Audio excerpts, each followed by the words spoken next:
Hello and welcome to another video about one of my favourite animated television shows, The Simpsons. Specifically, I'm going to talk about Season 3, Episode 3, When Flanders Failed. So, without messing around, let's get into the episode. The episode begins with Homer Simpson cutting the grass in his front garden, and he is making some progress. Homer's neighbour, Ned Flanders, comes over to him and gives him an invitation. We're gonna fire up old propane Elaine and put the heat to the meat. Nummy nummy num! I'll be there. Naughty naughty nut. That's what I would say whenever I get a social invite. Well, not exactly like that. I would probably die of cringe. So the Simpsons are invited to a barbecue. Marge and Lisa seem appreciative and excited about the invite, except for Homer, who doesn't care that Ned Flanders is the nicest guy in the world. Instead... Look, I don't care if Ned Flanders is the nicest guy in the world, he's a jerk. Oof, brutal. Marge then says something that triggers Homer, showing some pretty believable and honest emotions based on his tone. Just because he has things a little better than we do? Excuse me? Thanks a lot, Marge. You really put me in my place. Oh, Homer. Homer's emotions show that there is some jealousy of Ned, just the way Marge said about the Flanders having things a little better than they do as a family. For example, going back to the very first episode of The Simpsons, the 1989 Christmas special. When Homer puts the Christmas lights on the house, Marge turns them on, but they turn out not to look that great. Shortly after, Ned is about to turn his on, which looks pretty bloody brilliant, and Homer doesn't appreciate the outcome difference. Another example is Season 1, Episode 7, The Call of the Simpsons. Basically, Ned buys an RV, Homer feels jealous and then goes to try and buy an RV. But due to his poor credit rating, he cannot have the higher quality level to beat Ned's. So Homer buys one that's not as good as Ned's, and the adventure in the RV for The Simpsons goes into some pretty wild and unforgettable directions. Jealous. So you can see, based on these two examples and many more episodes in previous and future episodes, that Homer does feel some jealousy towards Ned. I feel it's because that he just wants to provide the best quality of life for his family, just as the same level as Ned does for his family. Another thing that I think is important to briefly talk about is the difference between Homer Simpson and Ned Flanders. Just to establish these two individuals and their completely different personalities for this video. Ned Flanders is an intelligent, mature, and selfless middle-class father and husband who does like his neighbour. Okay. Flanders, you saved me. Why? On the other hand, Homer Simpson is an intelligent, immature, sometimes selfish, and a working-class father and husband who doesn't like his neighbour. He'd have done the same for me. Help! Help! So, they're pretty much a chalk and cheese pair. Anyway, let's get back into the episode. So the Simpsons goes to the Flanders barbecue except Homer. Later on, smoke from the barbecue comes through some windows of the Simpsons' house, getting both Santa's little helper and Homer's attention by smelling it with so much curiosity. And Homer, being Homer with his love for food, goes to the barbecue. Hey everyone, I'm back. Great to see you. Nice to meet you. Hey! That's pretty much me whenever there's barbecue food. I feel like I relate to Homer Simpson. Sometimes. Ned announces to everyone that he is leaving his job in the pharmaceutical industry and is going to open up a shop to sell products for left-handed people, which is going to be called... The Leftorium! Ned asks Homer about the shop and Homer says it's a dumb idea, and is it me, but does this 2D animation look a bit odd and off? Just look at it, and then look at another scene. What? Yes, I know it's an old episode and I may be overreacting here, but seriously, what is going on here? So Maud Flanders gives Homer and Ned a chicken bone for them to make a wish, and whoever gets the larger piece of the bone may have their wish granted. But before they do, Homer thinks about what his wishes are. Well, so far they all seem really lovely and positive wishes. I wonder if Homer is going to pick one of them. Ooh. Too far. Okay, ready. Okay, so Homer makes up his mind about his wish. They both pull the chicken bone and Homer gets the larger piece. By Ned's advice, he keeps his wish a secret from the Flanders and then starts laughing like an absolute nutcase.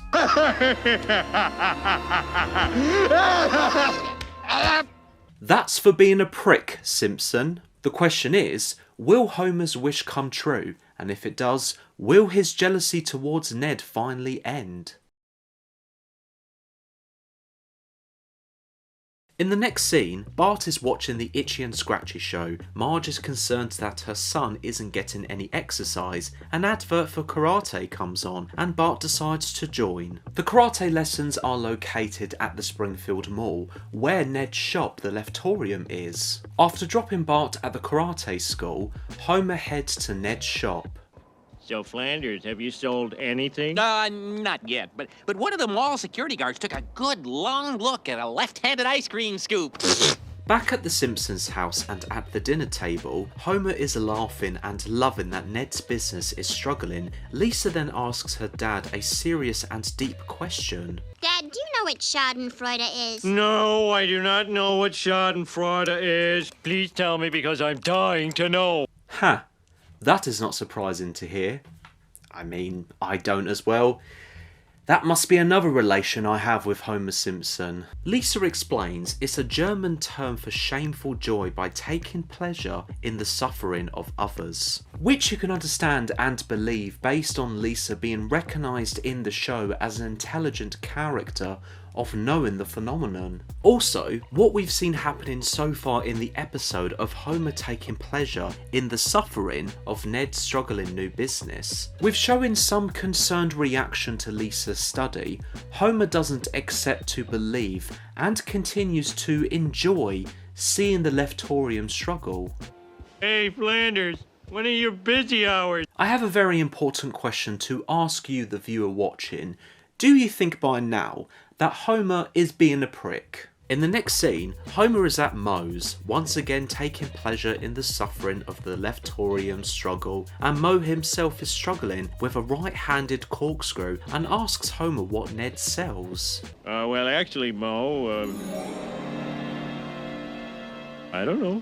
Come on, Homer. Just for once, help your neighbour out. In another scene, Homer is at work, gets angry about the vending machine only having apples, and writes on a piece of paper to put into the suggestion box. Mr. Smithers opens the door and tells Homer to put the box on Mr. Burns' desk. He goes into Mr. Burns' office and sees that his boss is using a right-handed can opener and is struggling with it. Mr. Burns? Come on, Homer. Okay, Homer, please. I am being serious now and begging you to help your neighbour out. I'm dying out here. Sorry, Flanders. It just shows, based on these two examples, that first of all, Homer isn't the brightest person.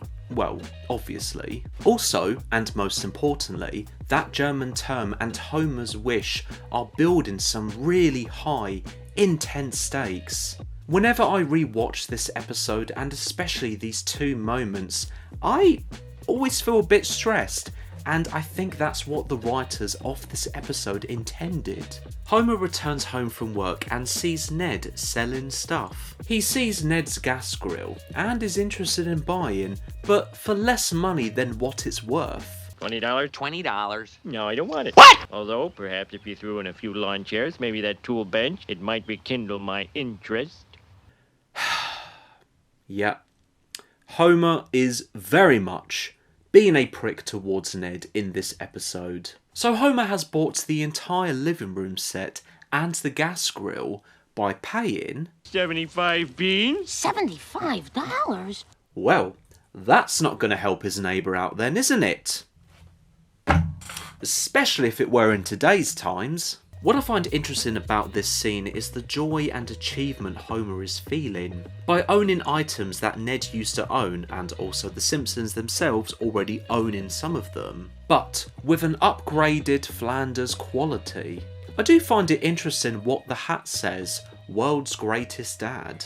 This could show that with the purchased items, Homer can now finally provide some better comfort and better quality for himself and his family, and make a part of his jealousy go away. He's still been a prick though to his poor neighbour. Hey, keep your hands off my china hutch. In the next scene, Homer gets a visit from a guy called Chuck Ellis from the Springfield Collection Agency, and Ellis asks Homer about bills. Oh, I know I need to pay them, but there's just so many. On a sense of humour level, I just respect and love Homer's honesty. After Homer has his understandable meltdown, Ellis calls him Mr. Flanders, and Homer's like, wrong house, mate.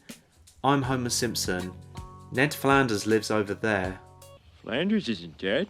Damn right-handed ledges. Can't write in these things. Okay, Homer, you look like you want to help your neighbour.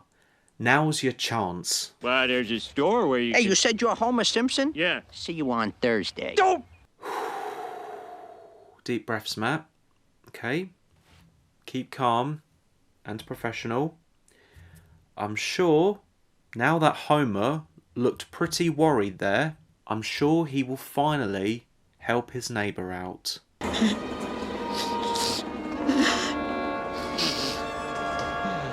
Oh. Never mind. So Homer's wish finally came true, and based on his reaction, he looks more shocked than pleased. It's a great example of when it comes to expecting your expectations and instead facing reality. In the context of this Simpsons episode, wishing something bad to happen to someone out of jealousy. That evening, Homer visits Ned's house to give his stuff back and notices that the house has been seized and the family are living in their car. Ned tells Homer they're planning to go to his sister's in Capital City, and then they have a one-to-one chat. I used to turn to the Bible and find solace, but even the good book can't help me now. Why not? I sold it to you for 7 cents. Oh. I have to say, for a somber scene, that was pretty funny. Ned feels that since the barbecue, everything has gone wrong, and he also feels there's been a curse on him. Homer feels upset and guilty for what has happened, and Ned, being a too nice of a guy that he is, blames himself. You tried to warn me about gambling my family's future on some pig in a poke. Homer, you were a true friend! Oh, I was just boy. It's an emotional scene in the episode. Ned has lost everything and feels he's failed his family and their future. Also, and especially, from Homer's perspective, he all of a sudden feels this unexpected guilt and terrible realization of what he's wished on Ned based on jealousy. Again, expecting that the wish was going to have a satisfying payoff to not feel jealous anymore, but in reality it didn't. It shows that Homer can indeed be a selfish prick towards his neighbour, but simultaneously, with the Leftorium shutting down and the financial consequences towards the Flanders, Homer feels his wish has had a massive negative impact and also feels responsible, badly. After their cry and hug, Homer asks Ned if he still has the Leftorium. Flanders, you open that store tomorrow. Oh, Homer, there's no point. I said do it! Homer then rings up some people for favours and other people who were established earlier in need of left-handed products. Everyone agrees to help out because of the left-handed products that left-handed individuals do need, but also Ned Flanders is a pretty popular, likeable and selfless person in Springfield. In the final scene of the episode, Ned heads to the Leftorium and there's a big surprise for him.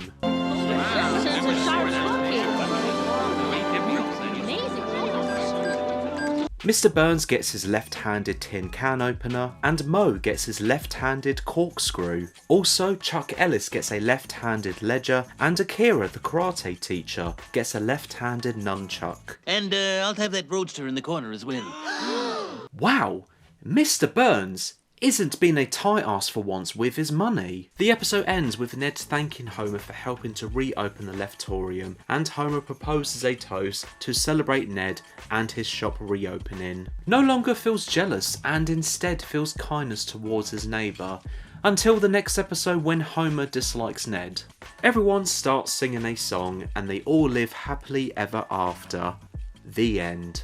The Simpsons, When Flanders Failed is a pretty great and interesting episode during the golden era of the show. It does a brilliant job of presenting themes about success, taking pleasure in seeing someone fail, which leads to guilt, and trying to find a way out of it by kindness, forgiveness, and redemption. Most importantly, this is an episode about jealousy and why it's an understandable but also a difficult emotion to admit of experiencing, without having the confidence and capabilities to just talk about it, and instead leading to dangerous motivations and consequences. If it's by doing something, or being Homer Simpson in this episode, wishing. Once again, this episode had some good but sometimes odd 2D animation, but on a positive side, and for the most part, the animation creates expressive and empathetic emotions during the comedy and essentially the drama as well. There are many laugh out loud moments in this episode.